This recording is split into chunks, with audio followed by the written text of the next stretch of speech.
Welcome back to Mess Makes Meaning. Here we are making meaning out of this messy and beautiful life, nurturing our children's spirituality through wonder, story, rhythm, and play. I'm Joy Studer. And I'm Raenelle Tauro. Joy and I are so excited to have our guest, Reverend Harrison Litzell, with us today. Harrison is the program coordinator at the Baugh Center for Baptist Leadership at Mercer University in Atlanta, Georgia. He has worked in children's ministry for over 10 years and works now to provide resources and training around inclusive worship, neurodivergence, and other topics relevant to children's ministry. Harrison has been on his own journey of meaning, which has included being assessed for autism and recognizing the way this impacts the way he experiences and navigates the world and his work. Welcome, Harrison. Thank you so much. I am excited to be here. I got to meet y'all not too long ago, all the way on the other side of the continent. And as I was leaving there, I was like, oh, what wonderful weekend friends I got to make. And now here we are again, so soon after being able to talk, and not only talk, but have it recorded and shared. And I'm just excited and grateful to you all for the work you're doing and choosing to invite me into it as well. We are absolutely pumped to have you, Harrison. And I just want to thank you for your raw honesty about your own journey that you've been figuring out along the way. So thank you for sharing that with everyone today. And our weekend time in Vancouver, BC was incredible. However, you and I didn't have this conversation that we're about to have today. And so I'm so excited because this has been a long time coming. So today, folks, we are diving into permissive versus gentle versus authoritarian parenting. We live in a world of information overload, especially for us parents and caregivers. We're all hoping to keep our kids out of too much therapy if possible. And I believe that we're all doing our best. And I'm certain that's true for those grown-ups who are listening to this podcast. And all that to say, whatever your parenting style is, we're all here to learn and grow and be the best versions of ourselves for our kids. So let's dive right in. Harrison, can you give us some brief definitions on what these different styles of parenting are, that gentle, permissive, and authoritarian? I would be happy to. Yeah. So I think that gentle parenting seems to be having a moment, right? That's kind of the one that gets a lot of press and conversation. And the thing that I think is really interesting is that gentle parenting is almost completely synonymous with authoritative parenting. If you're doing reading in kind of peer-reviewed literature or other research, you won't see as much about gentle parenting, but you will see authoritative parenting. And I think it's just interesting to me, the interchange of those two words. But the way that I've kind of understood these different types of parenting is in my mind, I see these two kind of binary switches of on and off or high and low. One of them is for parental warmth or affection, and the other one is for boundaries. And so you have, if you have high warmth and low boundaries, that would be permissive parenting. If you have low warmth and high boundaries, that would be authoritarian parenting. If you have low warmth and low boundaries, that would be neglectful parenting. And then if you have high warmth and high boundaries, that would be authoritative, or gentle parenting is kind of a subsect inside of authoritative parenting that uses not only that high warmth, high boundaries, but also builds into it kind of an emotional learning component and an emotional regulation, not only for the child, but also the parent and caretaker. Like that visual representation you were doing with these levers. This really helps me soak that in. Yeah. It was the same for me. I was like, oh, I thought I understood all those different types. And so it was actually very helpful for the comparison of low and high in those areas. Harrison, whether it's a generational point of view or a preference for a certain parenting style, or maybe even a held belief on how kids should behave, I've heard the comment more than once that we've just lost all control of our children in this generation.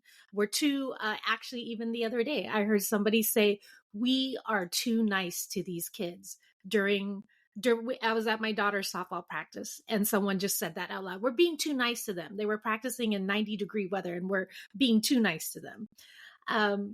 What are your reflections on what we're seeing with children in today's world, Harrison? Yeah, there's a lot. I think some of the places that I try to remind myself from a place of like compassion to this question is childhood in of itself is a relatively new phenomenon, right? Like historically speaking, childhood didn't exist really before the Industrial Revolution. And so like we are still kind of building this idea of like, what does it mean to treat somebody in a developmentally appropriate way? That these are children, not just small adults. And so that kind of recognition of like, it's okay. It's okay for us to continue learning this, and that we should approach it with curiosity rather than judgment. The other thing that I think about is I think, yeah, that question of we've lost control or how do we gain control, I think it does just speak to this kind of difference in goals of what it is we want to achieve for our children and with our children. And I think that's something that we're continuing to learn about of what does it look like to not just or not even at all control children, but to nurture them and set them up for success in the future and now. And I think that is just kind of a different paradigm in some ways, a different perspective. That's something that we are kind of growing into and gaining new resources and new understanding for. And so what I would think when I hear that kind of comment of we've lost control of the children, I think sometimes I'm like, well, what does control of the children look like? And is that what we should be after? And the kind of recognition for myself of we can know better and do better. And just trying to hold that grace, not only in my own parenting and the way that I talk about parenting, but hold that grace and compassion for others who are parenting differently or others who have parented in the past. Because parenting too is such a personal experience. The second you start talking about differences in parenting, it is often understood and perceived as a comment about an own person's parenting choices or the way that they were parented. So that difference can often be interpreted as, what are you saying about my mom and dad? Or what are you saying about the way that I chose to raise my kids? Are you saying I did something wrong? And so I think like defenses just come up so quickly. Mm-hmm. And so I think that like I try to like reintroduce compassion and curiosity into that, knowing that once those walls and defenses come up, the conversation's over anyway. And so what can we do to like tease those back down or move around them in some way? Absolutely. I feel there are so many people who get defensive because we are trying to work so hard to do our best for our kids. And like you mentioned, that's such a personal journey. And I know that my own parenting style is always changing as I work hard to be the best parent for each of my children, who are very different children. However, what I try to do consistently is offer respect to my children. And I believe in modeling that respect for and to my children. And in turn, they're starting to feel like they can be respectful to others. And they model that back. They will represent that. And I'm empathetic and actively listen to my children most of the time. There was definitely a time last night where I did not pull that off. And I see them mirror that back to many others in different ways. I'll see them really actively listening, trying to react back. My oldest does a lot of when people are talking. He watches them and does what I do. And I don't think that this method, which I believe aligns with the gentle parenting, but you can correct me, in any way has me lacking in boundaries. Quite to the contrary, I definitely don't lack boundaries. I have boundaries that my children know and understand and we keep. So for example, lying. If my child comes to me with the truth and they know this, even if it's after they have told me a different story, I make sure to regulate myself as the adult and tell them that I'm really glad they came to me and hope that they always will. We're in that preteen stage. There's going to be a lot of this. And then we tackle whatever it is that's going on together. There seems to be a myth that there are no boundaries in gentle parenting. And people think that that's more permissive. And I know from your little lever maneuver that you just did earlier that that's not the case. Can you talk about boundaries and gentle parenting a little bit? Yeah. I think that is one of the most pervasive myths of gentle parenting, is that it lacks boundaries. And I don't think that myth is, I think that there's a reason for it. I think that there is some misinformation and even disinformation on gentle parenting around, because it is having this kind of trending moment. There's so much information. If you Google gentle parenting, it is just a list of YouTube videos and TikToks and all of this other stuff. And from a lot of people who are doing their best, but also some of them aren't doing gentle parenting, even if they're labeling that. Or some people are, they're making comments or critiquing gentle parenting without actually knowing what gentle parenting is. So yeah, I think it is a very pervasive myth. And I think that's one of the reasons why I often lean on that language of authoritative parenting and kind of say like, hey, this is what gentle parenting is. It is authoritative, because that can kind of bring people back into, like, especially if there is that like generational or cultural difference between like we're losing control of our kids. If I say like, well, let's try gentle parenting, they're like, oh no, that's what I'm talking about. I don't want to do that. But if you're like, hey, what do you think about authoritative parenting? They're like, oh yeah, authoritative parenting. That sounds like something I'm interested in. And so like just to kind of allow the language to be helpful in that way.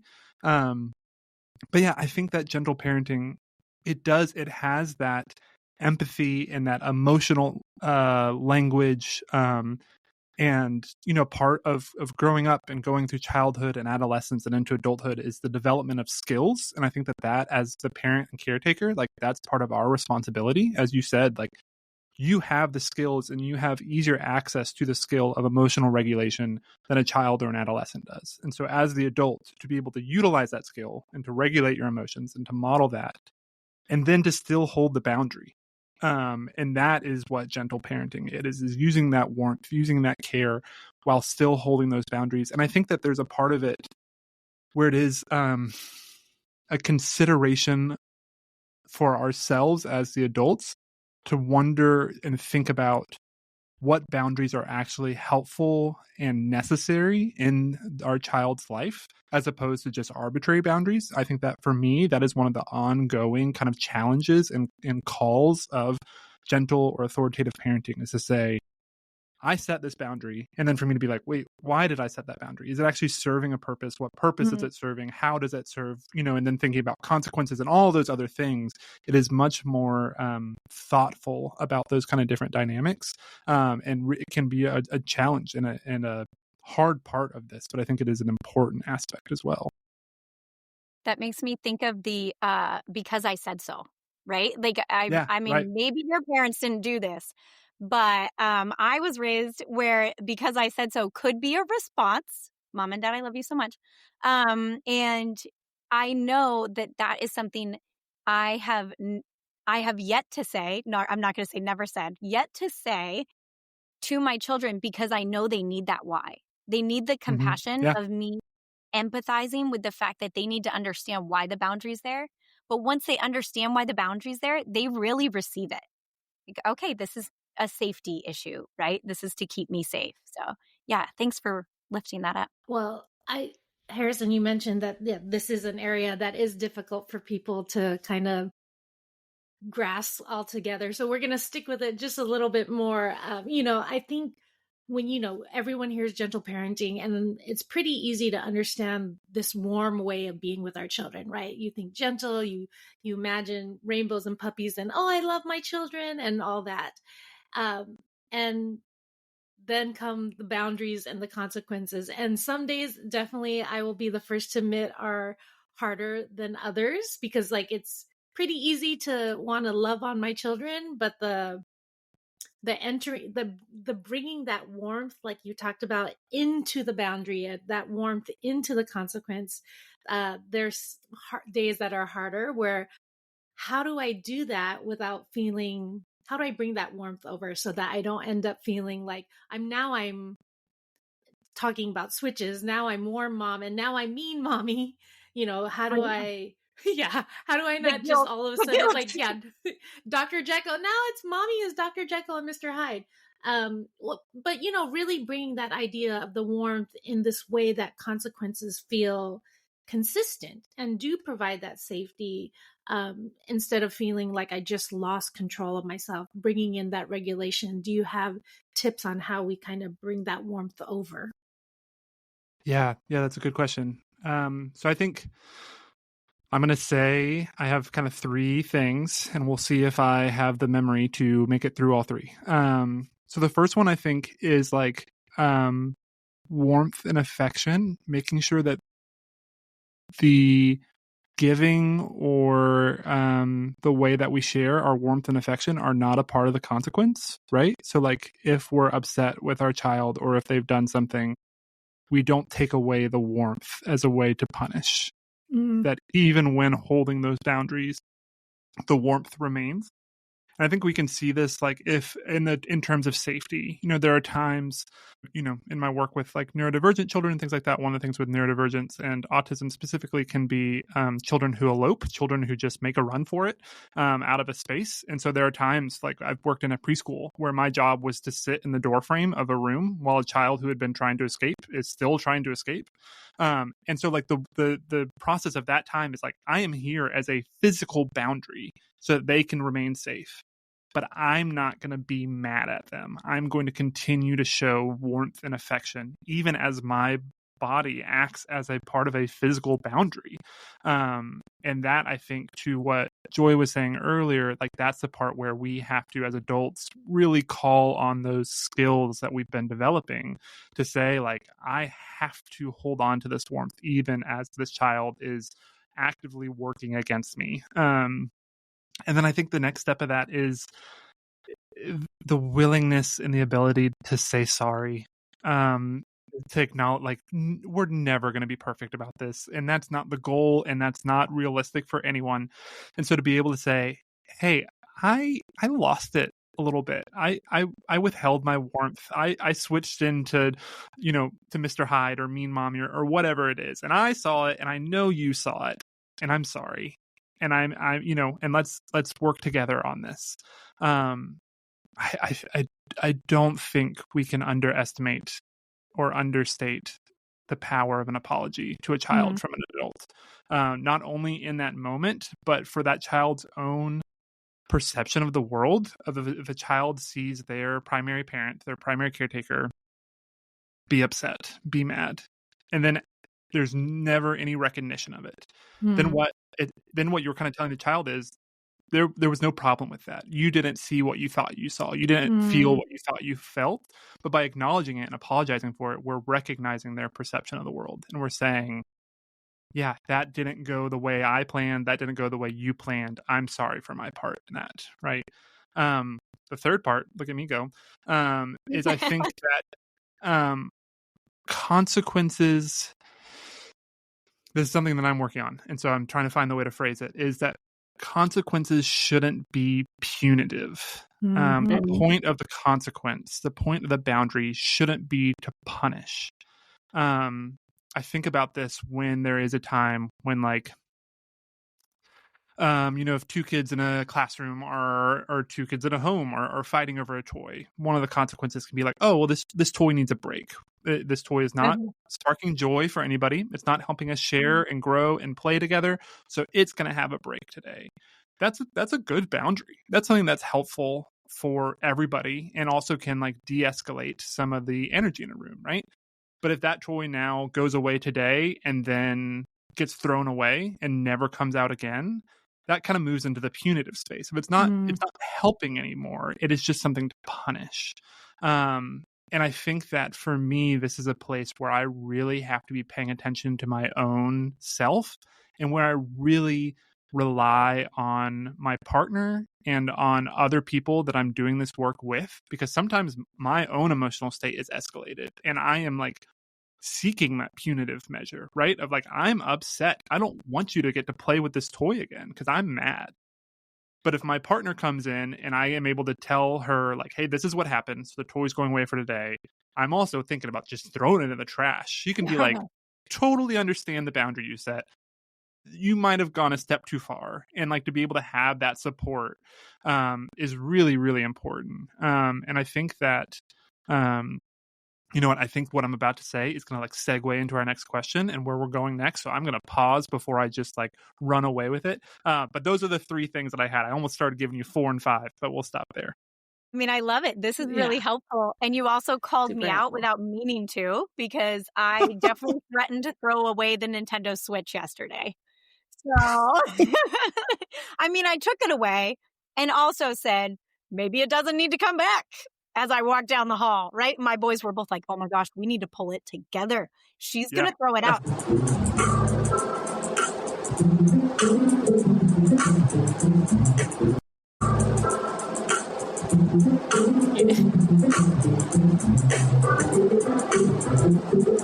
Well, thanks. Yeah, thank you, Harrison. I really appreciate also the mention of the power. You said the power of an apology, Hmm. right? Yeah. In fact, my son the other day when I raised my voice, and he does not like that. And actually, he now.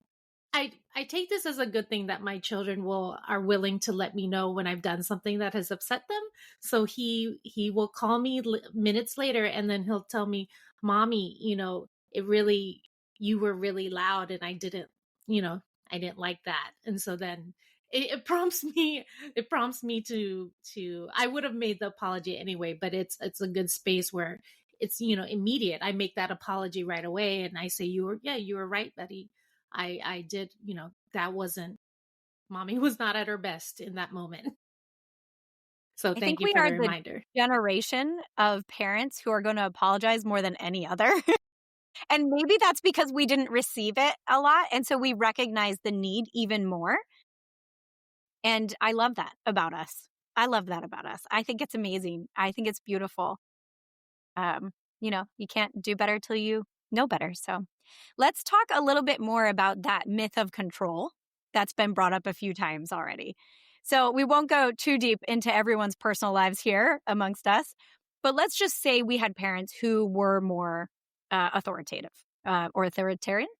The my way or else, right? That lack of empathy, respect, autonomy, I feel is what chases possibly many of the children in that type of household to rebel in ways that they wouldn't have if they had felt heard, seen, and loved just as they are. So, what do you notice in parents having a desire or a need for control? Or even better, Harrison, what I'm thinking about is those grandparents who might say that we have no control over our children. How can we help those people who really do want to participate see that we're not trying to control our children? That's not our goal anymore in this generation.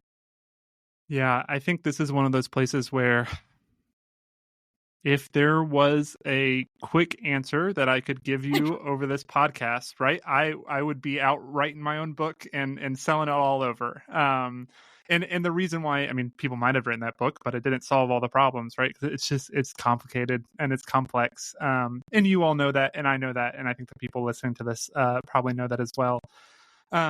I think so. One of the first thing that comes to mind, and this is Joy, you've already given a shout out to your parents. The odds that my parents listen to this very high. I live with my parents, and they live with my partner and I and my kids, and so like we kind of feel this dynamic. And I think that step one, the first thing that came to my mind is it's communication. Is just being willing to have this conversation.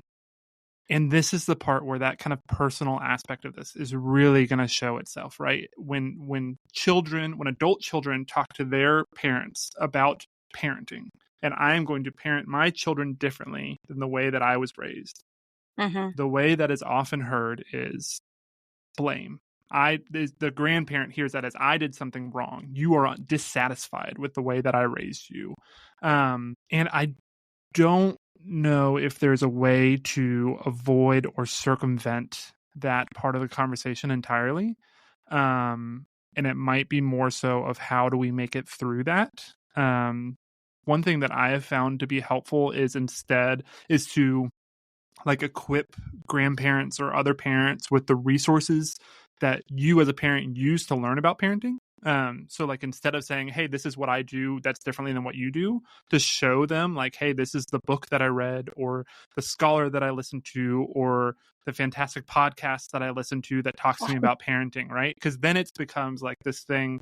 This is something that I use in a lot of educational spaces, of rather than it being me giving you information and kind of separating us, it becomes, hey, why don't the two of us sit together and receive information from someone else, and then we can be in like a learning community together and say, well, what do you think about that? How does that sit with you? What is your response to that? And kind of have that dynamic of it.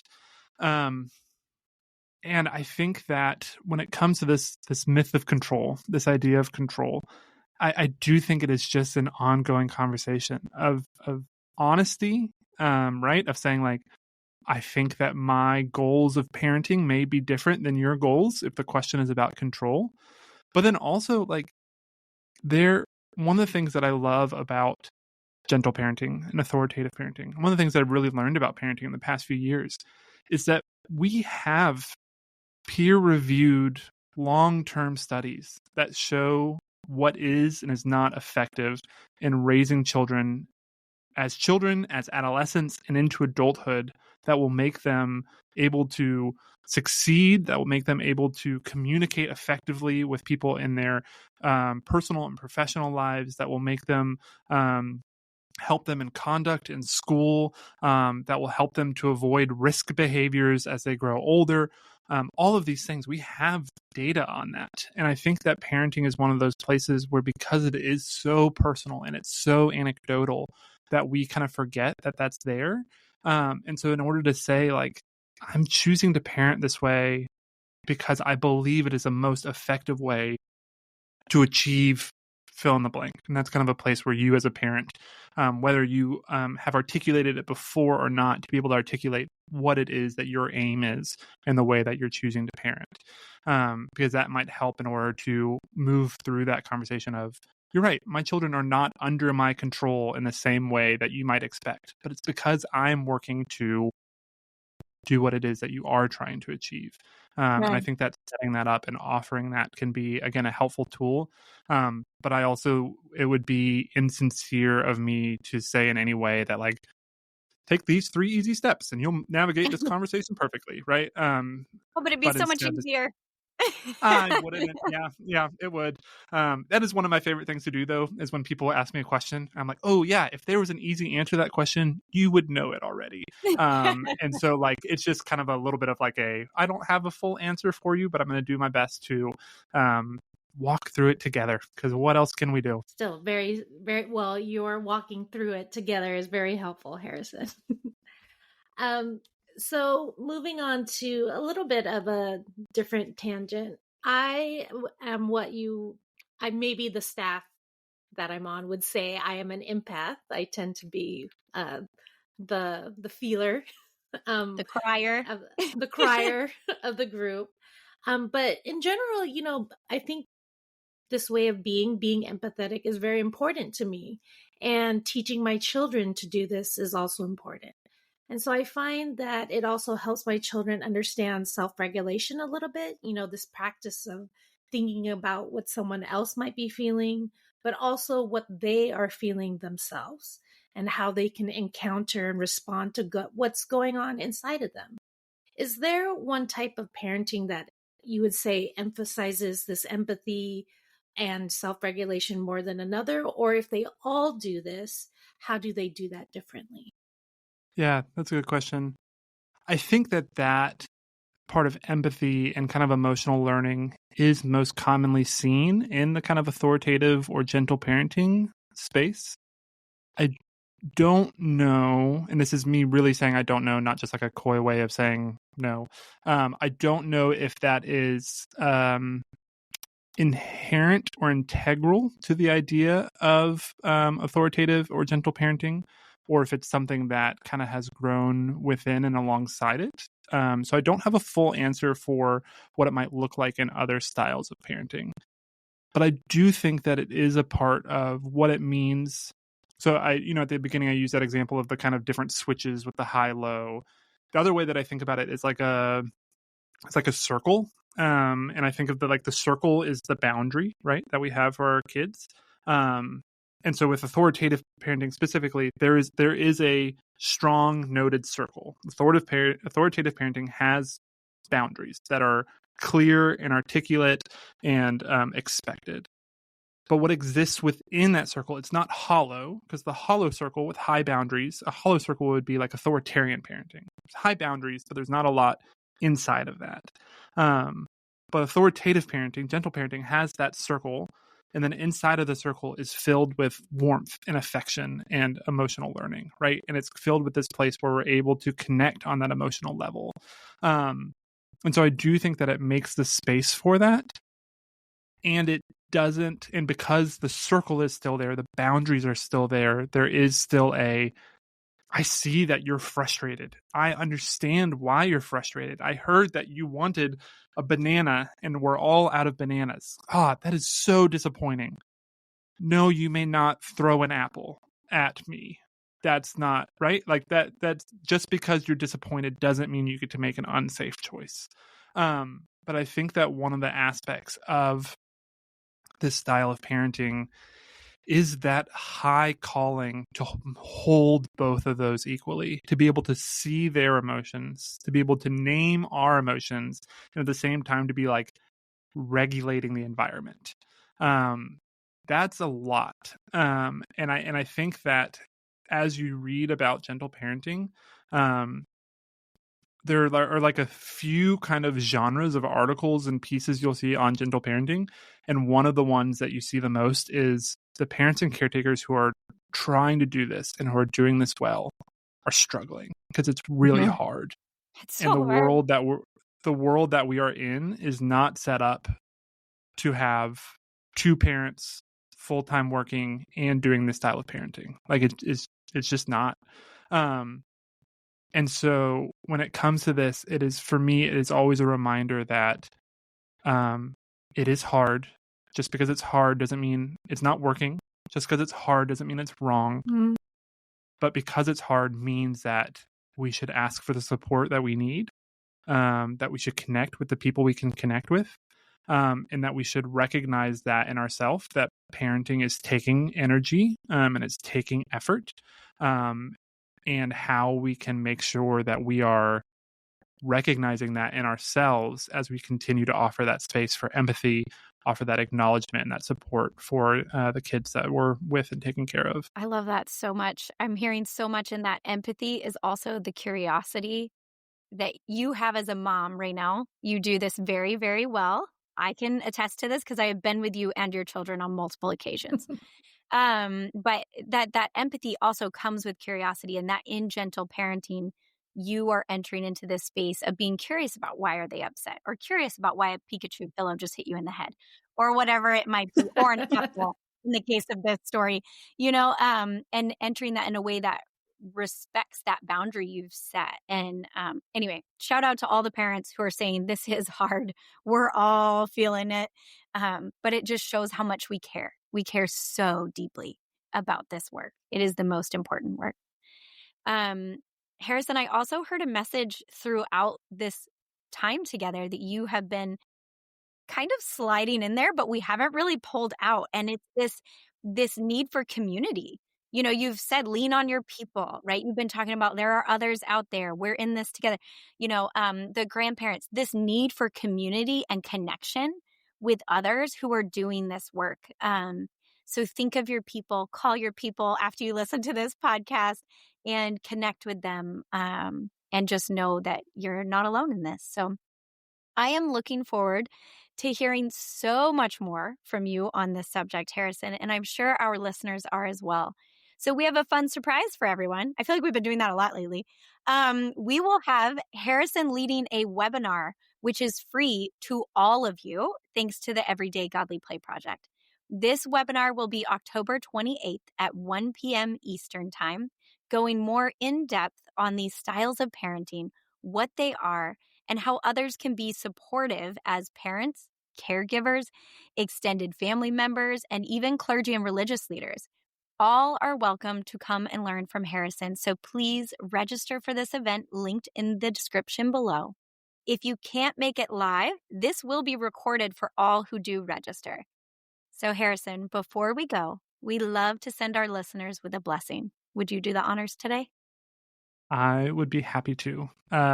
This is a blessing that I wrote when I worked in a church and children's ministry. And it was something that we began to offer every week to children there. And whenever I have the opportunity, I love to share it with others. So please hear this blessing. God made you on purpose.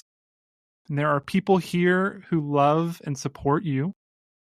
Today you can be your authentic self, include someone, and disrupt what hurts others, just as Jesus showed you.